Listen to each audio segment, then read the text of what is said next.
بسم اللہ الرحمن الرحیم۔ السلام علیکم ورحمۃ اللہ وبرکاتہ۔ کاشانہ بصیرت کے بابصیرت ساتھیوں، آج میں پارٹ 13 کے ساتھ حاضر ہوں، اور ہم کتاب کا مطالعہ کر رہے ہیں وہ ہے صحیفۃ الزہرا سلام اللہ علیہا، اور اس کے تمام جو دعائیں بی بی کی تھیں ان سب کو مکمل کر لیا تھا اپنے پارٹ 12 تک، اور آج ہم آغاز کر رہے ہیں بی بی کے خطبوں سے۔ اور یہاں پہ لکھا ہوا ہے موضوع آپ کے خطبے، اور ان کے موضوعات درج ہیں۔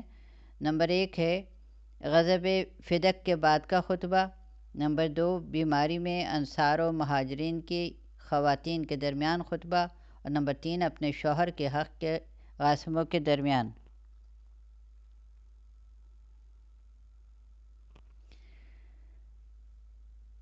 غاصبوں کے درمیان خطبہ۔ اور اب ہم صفحہ نمبر 43 پر ہیں۔ یہاں خطبہ نمبر 1 غصب فدق کے بعد آپ کا خطبہ، یہ موضوع ہے۔ لکھا ہے کہ روایت میں ہے کہ جب ابو بکر نے یہ طے کر لیا کہ جناب فاطمہ زہرا سلام اللہ علیہ سے فدق غصب کر لیا جائے گا اور آپ کو یہ اطلاع ملی، تو آپ سر پر چادر ڈال کر اپنے خاندان کی ہاشمی خواتین کے حلقے میں باہر نکلیں۔ اس طرح کہ آپ کی رفتار رسول اکرم صلی اللہ علیہ وآلہ وسلم کی رفتار سے قطعاً مختلف نہ تھی۔ اب اگلی لائن ہے، آپ ابو بکر کے پاس اس وقت پہنچیں جب وہ بھی انصار و مہاجرین کے حلقے میں بیٹھے ہوئے تھے۔ اور اب پیراگراف ہے کہ دونوں کے درمیان ایک پردہ کھینچ دیا گیا، اور آپ نے بیٹھ کر ایک ایسی آہ اور فریاد کی کہ ساری قوم بے ساختہ گریہ کرنے لگی اور دربار لرز گیا۔ تھوڑی دیر کے بعد جب قوم کی ہچکیاں رکیں اور مجمع پر سکوت طاری ہوا، تو آپ نے اس طرح خطبے کا آغاز کیا۔ اگلا پیرا ہے کہ ساری تعریف اللہ کے لیے ہے، اس کے انعام پر، اور اس کا شکر ہے اس کے الہام پر۔ وہ قابل ثنا ہے کہ اس نے بے طلب نعمتیں دیں اور مکمل نعمتیں دیں، اور مسلسل احسانات کیے جو ہر شمار سے بالا تر ہے، ہر معاوضے سے بعید تر، اور ہر ادراک سے بلند تر ہیں۔ اگلی لائنیں ہیں، بندوں کو دعوت دی کہ شکر کے ذریعے نعمتوں میں اضافہ کرائیں، اور پھر ان نعمتوں کو مکمل کر کے مزید حمد کا مطالبہ کیا اور انہیں دہرایا۔ صفحہ نمبر 245 ہے۔ لکھا ہے کہ میں شہادت دیتی ہوں کہ خدا وحدہ لا شریک ہے، اور اس کلمہ کی اصل اخلاص ہے، اس کے معنی دلوں سے پیوست ہیں، اس کا مفہوم فکر کو روشنی دیتا ہے، اور وہ خدا وہ ہے جس کی آنکھوں سے رویت، زبان سے تعریف اور خیال سے کیفیت محال ہے۔ اس نے چیزوں کو بلا کسی مادہ اور نمونہ کے پیدا کیا ہے، صرف اپنی قدرت اور مشیت کے ذریعے اسے نہ تخلیق کے لیے نمونے کی ضرورت تھی، نہ تصویر میں کوئی فائدہ تھا، سوائے اس کے کہ اپنی حکمت کو مستحکم کر دے اور لوگ اس کی اطاعت کی طرف متوجہ ہو جائیں، اس کی قدرت کا اظہار ہو اور بندے اس کی بندگی کا اقرار کریں۔ وہ تقاضۂ عبادت کرے تو اپنی دعوت کو تقویت دے، چنانچہ اس نے اطاعت پر ثواب رکھا اور معصیت پر عذاب رکھا، تاکہ لوگ اس غضب سے دور ہوں اور جنت کی طرف کھنچ آئیں۔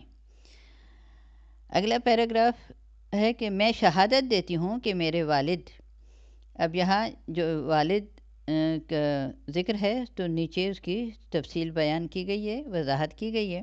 میں آپ کے ایک ایک بات، ایک ایک لائن بار بار میں کہتی ہوں کہ اب پیراگراف شروع ہوا، اب لائن شروع ہوئی، اس وجہ سے تاکہ آپ کو ایسا ہی لطف محسوس ہو یہ مطالعہ کرتے ہوئے کہ جیسے انسان کہ دیکھ کے پڑھ رہا ہو۔ تو اس وجہ سے اگر اس میں آپ کو کچھ ربط میں فرق محسوس ہوتا ہو تو پلیز اس میں کمنٹ میں ضرور بتائیے گا، تاکہ آئندہ پھر اس کے مطابق اپنے اصلاح کر سکوں۔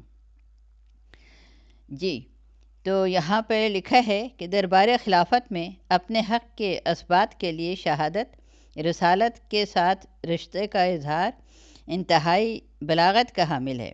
شاید قوم کو یہ احساس پیدا ہو جائے کہ مقابلے میں کوئی عام خاتون نہیں ہے، بلکہ اس رسول کی بیٹی ہے جس کا ہم سب کلمہ پڑھ رہے ہیں، اور اس کے علاوہ کوئی اس کی بیٹی نہیں ہے۔ پھر ہم اب اس پیراگراف کو سٹارٹ کرتے ہیں کہ میں شہادت دیتی ہوں کہ میرے والد حضرت محمد صلی اللہ علیہ وآلہ وسلم اللہم صلی علی محمد وآل محمد وعجل فرجہم اللہ کے بندے اور وہ رسول ہیں جن کو بھیجنے سے پہلے چنا گیا اور بعثت سے پہلے منتخب کیا گیا، اس وقت جب مخلوقات پر پردہ غیب میں پوشیدہ اور حجاب عدم میں محفوظ اور انتہائی عدم سے مقرون تھیں۔ اگلی لائن، آپ مسائل امور اور حوادث زمانہ اور مقدرات کی مکمل معرفت رکھتے تھے۔ صفحہ نمبر ہے 247۔ اللہ نے آپ کو بھیجا تاکہ اس کے امر کی تکمیل کریں، حکمت کو جاری کریں اور حتمی مقدرات کو نافذ کریں، مگر آپ نے دیکھا کہ امتیں مختلف ادیان میں تقسیم ہیں۔ اگلی لائن، آگ کی پوجا، بتوں کی پرستش اور خدا کی جان بوجھ کر انکار میں مبتلا ہیں۔ اگلا پیراگراف، آپ نے ظلمتوں کو روشن کیا، دل کو تاریکیوں کو مٹایا، آنکھوں سے پردے اٹھائے، ہدایت کے لیے قیام کیا، لوگوں کو گمراہی سے نکالا، اندھے پن سے بابصیرت بنایا، دین مستحکم اور صراط مستقیم کی دعوت دی۔ اگلی لائن، اس کے بعد اللہ نے انتہائی شفقت و مہربانی اور رغبت کے ساتھ انہیں بلا لیا۔ اگلا لائن ہے، اور اب وہ اس دنیا کے مصائب سے راحت میں ہیں، ان کے گرد ملائکہ ابرار اور رضائے الہی ہے، اور سر پر رحمت خدا کا سایہ ہے۔ اگلی لائن، خدا میرے اس باپ پر رحمت نازل کرے جو اس کا نبی، وحی کا امین، مخلوقات میں منتخب، مصطفیٰ اور مرتضیٰ تھا۔ اور پھر اگلی لائن کہ اس پر سلام رحمت و برکت خدا ہو۔ پھر آگے بندگان خدا، اس کے آگے سائن آف ایکسکلیمیشن ہے، اور نیچے پھر لائن ہے کہ تم اس کے حکم کا مرکز، اس کے دین و وحی کے حامل اور اپنے نفس پر اللہ کے امین۔ پھر آگے کوما کر کے نیچے لائنیں دی گئی ہیں، اور امتوں تک ان کے پیغام رساں ہو۔ تمہارا خیال ہے کہ تمہارا اس پر کوئی حق ہے؟ 249 صفحہ نمبر ہے۔ اور حالانکہ تم میں اس کا وہ عہد موجود ہے جسے اس نے بھیجا ہے، اور وہ بقیہ ہے جسے اپنی خلافت دی ہے۔ اگلا پیراگراف، وہ خدا کی کتاب بے ناطق قرآن صادق اور نور ساطع اور ضیاء روشن ہے، جس کی بصیرتیں نمایاں اور اسرار واضح ہیں، ظواہر منور ہیں، اور اس کا اتباع قابل رشک ہے۔ وہ قائد رضائے الہی ہے اور اس کی سماعت ذریعہ نجات ہے۔ اسی سے اللہ کی روشن حجتیں اور اس کے واضح فرائض، مخفی محرمات، روشن بیانات، کافی دلائل، مندوب فضائل، لازمی تعلیمات اور قابل رخصت احکام کا اندازہ ہوتا ہے۔ اگلا پیراگراف، اس کے بعد خدا نے ایمان کو شرک سے تطہیر، اور یہاں پہ یہ شرک کے نیچے وضاحت دی گئی ہے کہ ایسے سنگین اور نازک موقع پر اس طرح کی جامع تقریر، اور وہ بھی ایک خاتون کی زبان سے، در حقیقت ایک اعجازی کیفیت کی حامل ہے، اور غالباً ان تفصیلات کا مقصد یہ تھا کہ امت مجھے مسئلہ میراث سے بے خبر نہ قرار دے۔ میں یہ بتلانا چاہتی ہوں کہ احکام شریعت کی کیا حیثیت ہے، اور میں تو اسرار شریعت سے بھی باخبر ہوں جس کا علم ساری امت میں کسی کو نہیں ہے۔ جوادی صاحب نے یہ اس کی وضاحت بیان کی ہے اور پھر ہم اس پیراگراف کا آغاز کرتے ہیں کہ اس کے بعد خدا نے ایمان کو شرک سے تطہیر، نماز کو تکبر سے پاکیزگی، زکوٰۃ کو نفس کی صفائی اور رزق کی زیادتی، اور روزہ کو خلوص کے استحکام، حج کو دین کی تقویت، عدل کو دلوں کی تنظیم اور ہماری اطاعت کو ملت کا نظام. اور پھر اس کی وضاحت ہے کہ یہ ہماری اطاعت کو ملت کا نظام کیا وضاحت ہے کہ اس نقطے پر جہاں تک غور کیا جائے آل محمد صلی اللہ علیہ وآلہ وسلم کی عظمت کی معرفت میں اضافہ ہی ہوتا جائے گا، اور انسان کو محسوس ہوگا کہ عالم اسلام میں تفرقہ کہاں سے شروع ہوا ہے اور ملت اسلامیہ کے اتحاد کا راستہ کیا ہے. تو جی، کہ ہماری اطاعت کو ملت کا نظام، ہماری امامت کو تفرقہ سے امان، اور جہاد کو اسلام کی عزت، صبر کو طلب اجر کا معاون، امر بالمعروف کو عوام کی مصلحت، اور والدین کے ساتھ حسن سلوک کو عذاب سے تحفظ، صلہ رحمی کو عدد کی زیادتی، قصاص کو خون کی حفاظت، ایفائے نظر کو مغفرت کا وسیلہ، ناپ تول کو فریب دہی کا توڑ. اور پھر صفحہ ہے 251. حرمت شراب خواری کو رجس سے پاکیزگی، تہمت سے پرہیز کو لعنت سے محافظت، ترک سرقہ کو عفت کا سبب قرار دیا ہے. اس نے شرک کو حرام کیا تاکہ ربوبیت سے اخلاص پیدا ہو. اگلا پیراگراف. لہٰذا اللہ سے باقاعدہ ڈرو اور بغیر مسلمان ہوئے نہ مرنا. اس کے امر و نہی کی اطاعت کرو، اس لیے کہ اس کے بندوں میں خوف خدا رکھنے والے صرف صاحبان علم و معرفت ہی ہوتے ہیں. اگلا پیراگراف. لوگو، یہ جان لو کہ میں فاطمہ ہوں اور میرے باپ محمد مصطفیٰ صلی اللہ علیہ وآلہ وسلم ہیں. یہی اول و آخر کہتی ہوں، اور نہ غلط کہتی ہوں نہ بے ربط. وہ تمہارے پاس رسول بن کر آئے، ان پر تمہاری زحمتیں شاق تھیں، وہ تمہاری بھلائی کے خواہاں اور صاحبان ایمان کے لیے رحیم و مہربان تھے. اگر تم انہیں اور ان کی نسبت کو دیکھو تو تمام عورتوں میں صرف میرے باپ اور تمام مردوں میں صرف میرے ابن ام کا بھائی پاؤ گے. اور اس نسبت کا کیا کہنا؟ Question mark. اور اگلا پیراگراف ہے. میرے پدر بزرگوار نے کھل کر پیغام خدا کو پہنچایا. مشرکین سے بے پرواہ ہو کر ان کی گردنوں کو پکڑ کر اور ان کے سرداروں کو مار کر دین خدا کی طرف حکمت اور موعظہ حسنہ کے ساتھ دعوت دی. وہ مسلسل بتوں کو توڑ رہے تھے اور مشرکین کے سرداروں کے سرنگوں کر رہے تھے، یہاں تک کہ مشرکین کو شکست ہوئی اور وہ پیٹ پھیر کر بھاگ گئے. اب صفحہ ہے 253. لکھا ہے. رات کی صبح ہو گئی، حق کی روشنی ظاہر ہو گئی، دین کا ذمہ دار گویا ہو گیا، شیاطین کے ناطقے گنگ ہو گئے، نفاق تباہ ہوا، کفر و افطرا کی گرہیں کھل گئیں، اور تم لوگوں نے کلمہ اخلاص کو ان روشن چہرہ فاقہ کش لوگوں سے سیکھ لیا. پھر انورٹڈ کاماز میں ہے کہ جن سے اللہ نے رجس کو دور رکھا تھا اور انہیں حق طہارت عطا کیا تھا. یہ یقیناً آپ سمجھ گئے ہوں گے کہ آیت تطہیر کے ترجمہ ہے. تو تم جہنم کے کنارے تھے، میرے باپ نے تمہیں بچایا. تم ہر لالچی کے لیے مال غنیمت اور ہر زودکار کے لیے چنگاری تھے. ہر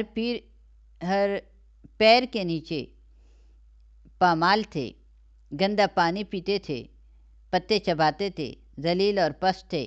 ہر وقت چار طرف سے حملے کا اندیشہ تھا، لیکن خدا نے میرے باپ کے ذریعے تمہیں ان تمام مصیبتوں سے بچا لیا. اگلا پیراگراف. خیر، ان تمام باتوں کے بعد بھی جب عرب کے نامور سرکش بہادر اور اہل کتاب کے باغی افراد نے جنگ کی آگ بھڑکائی تو خدا نے اسے بجھا دیا، یا شیطان نے سینگ نکالی، یا مشرکوں نے منہ کھولا تو میرے باپ نے اپنے بھائی کو ان کے حلق میں ڈال دیا. اور وہ اس وقت تک نہیں پلٹے جب تک ان کے کانوں کو کچل نہیں دیا اور ان کے شعلوں کو آب شمشیر سے بجھا نہیں دیا۔ وہ اللہ کے معاملے میں زحمت کش اور جدوجہد کرنے والے تھے اور تمام عیش کی زندگی آرام، سکون، چین کے ساتھ گزار رہے تھے۔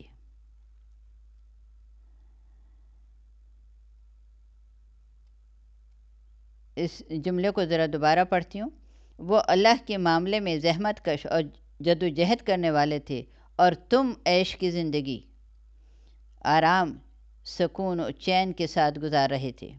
ہماری مصیبتوں کے منتظر اور ہماری خبر بد کے خواہاں تھے۔ تم لڑائی سے منہ موڑ لیتے تھے اور میدان جنگ سے بھاگ جاتے تھے۔ یہاں پہ بھاگنے کے پھر وضاحت ہے کہ اس سے زیادہ صاف اور صریح موازنہ حکومت وقت کے کردار اور حیدر کرار کے جہاد کے درمیان کیا ہو سکتا ہے، مگر افسوس کہ جس کے پاس حیا نہ ہو اس کے پاس دین بھی نہیں ہوتا ہے۔ جوادی، صفحہ نمبر ہے 255۔ پھر جب اللہ نے اپنے نبی کے لیے انبیاء کے گھر اور اصفیاء کی منزل کو پسند کر لیا تو تم میں نفاق کی روشنی ظاہر ہو گئی اور چادر دین کہنہ ہو گئی۔ اگلا پیراگراف ہے، گمراہوں کا منادی بولنے لگا، گمنام منظر عام پر آ گئے، اہل باطل کے دودھ کی دھاریں بہہ بہہ کر تمہارے صحن میں آ گئیں۔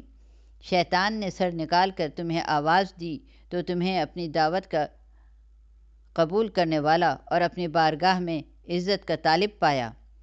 تمہیں اٹھایا تو تم ہلکے دکھائی دیے، بھڑکایا تو غصہ ور ثابت ہوئے۔ تم نے دوسرے کے اونٹ پر نشان لگا دیا اور دوسرے کے چشمے پر وارد ہو گئے، حالانکہ ابھی زمانہ قریب کا ہے اور زخم کشادہ ہے، جراحت مندمل نہیں ہوئی ہے اور رسول اکرم صلی اللہ علیہ وآلہ وسلم قبر میں سو بھی نہیں سکے ہیں۔ یہ جلدی تم نے فتنہ کے خوف سے کی، حالانکہ فتنہ ہی میں گر پڑے اور جہنم تو تمام کفار کو محیط ہے۔ اگلا پیراگراف شروع ہے کہ افسوس تم پر، تمہیں کیا ہو گیا ہے، تم کہاں جا رہے ہو؟ تمہارے درمیان کتاب خدا موجود ہے جس کے امور واضح، علائم روشن، ممانعت تابندہ اور اوامر نمایاں ہیں، تم نے اسے پس پش ڈال دیا۔ اگلی لائن، کیا اس سے انحراف کے خواہاں ہو؟ پھر اگلی لائن، کیا کوئی دوسرا حکم چاہتے ہو؟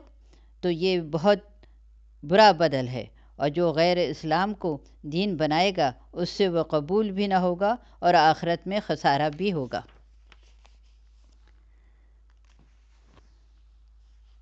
صفحہ نمبر ہے 257۔ اس کے بعد تم نے صرف اتنا انتظار کیا کہ اس کی نفرت ساکن ہو جائے اور مہار ڈھیلی ہو جائے، پھر آتش جنگ کو روشن کر کے شعلوں کو بھڑکانے لگے، شیطان کی آواز پر لبیک کہنے اور دین کے انوار کو خاموش کرنے اور سنت پیغمبر کو برباد کرنے کی کوشش شروع کر دی۔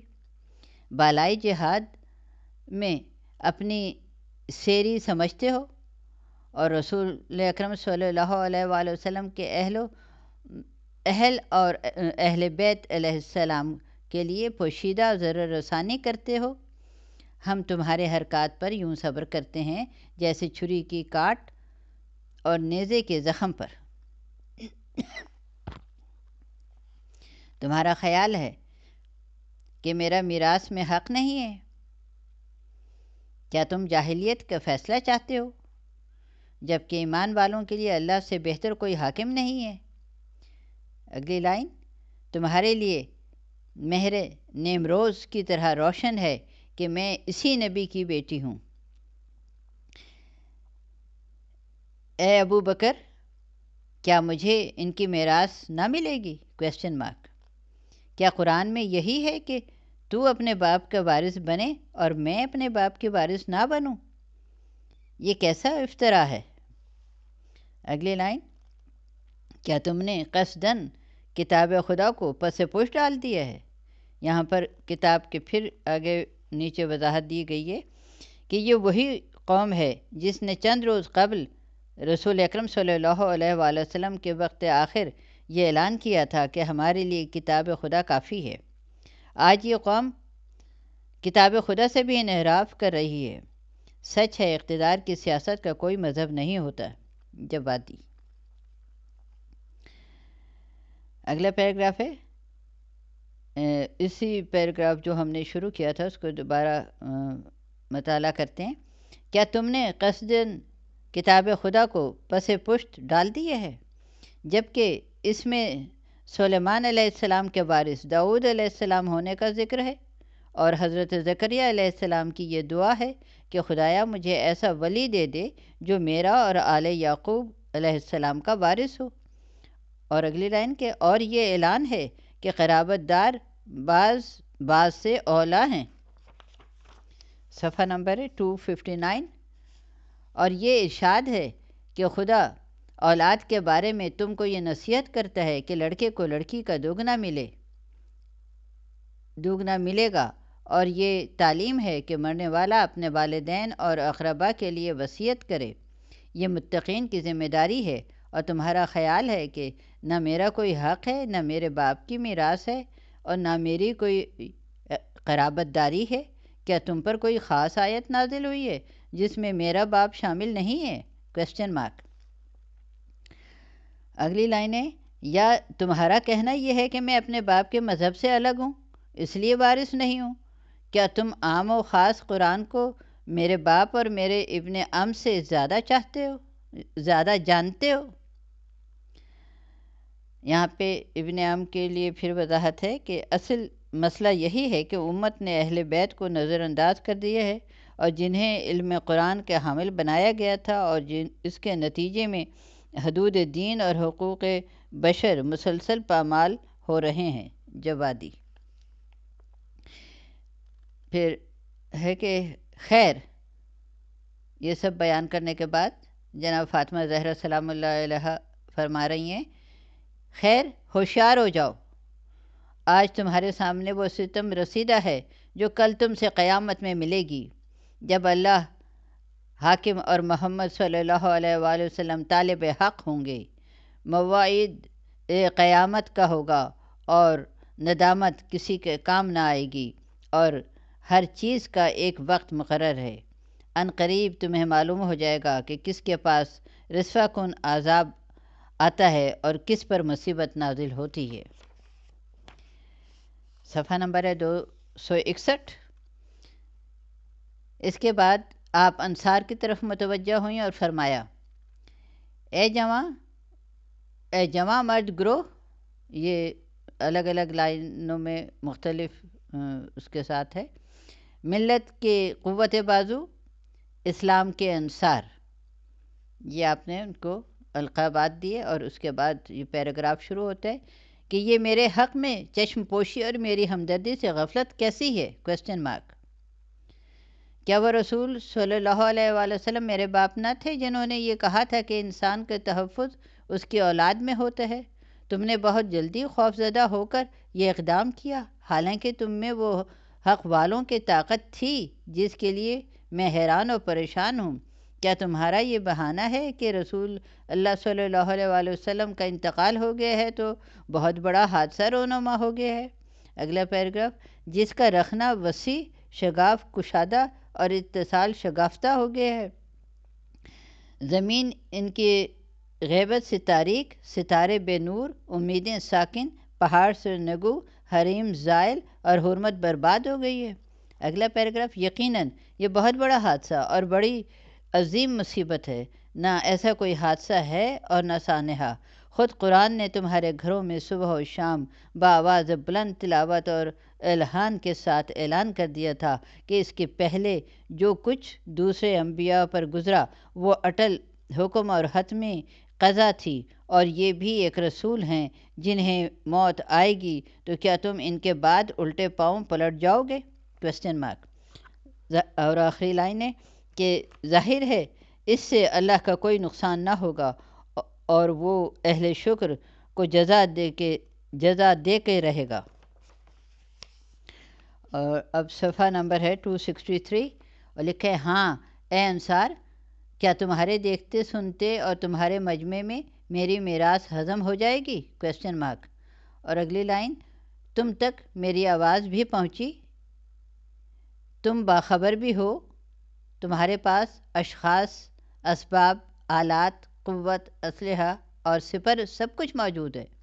اگلا پیراگراف، لیکن تم نہ میری آواز پر لبیک کہتے ہو اور نہ میری فریاد کو پہنچتے ہو، تو تم تو مجاہد مشہور ہو، خیر و صلح کے ساتھ معروف ہو، منتخب روزگار اور سرآمد زمانہ ہو، تم نے عرب سے جنگ میں رنج و تعب اٹھایا ہے، امتوں سے ٹکرائے ہو، لشکروں کا مقابلہ کیا ہے، ابھی ہم دونوں اسی جگہ ہیں جہاں ہم حکم دیتے تھے اور تم فرما برداری کرتے تھے۔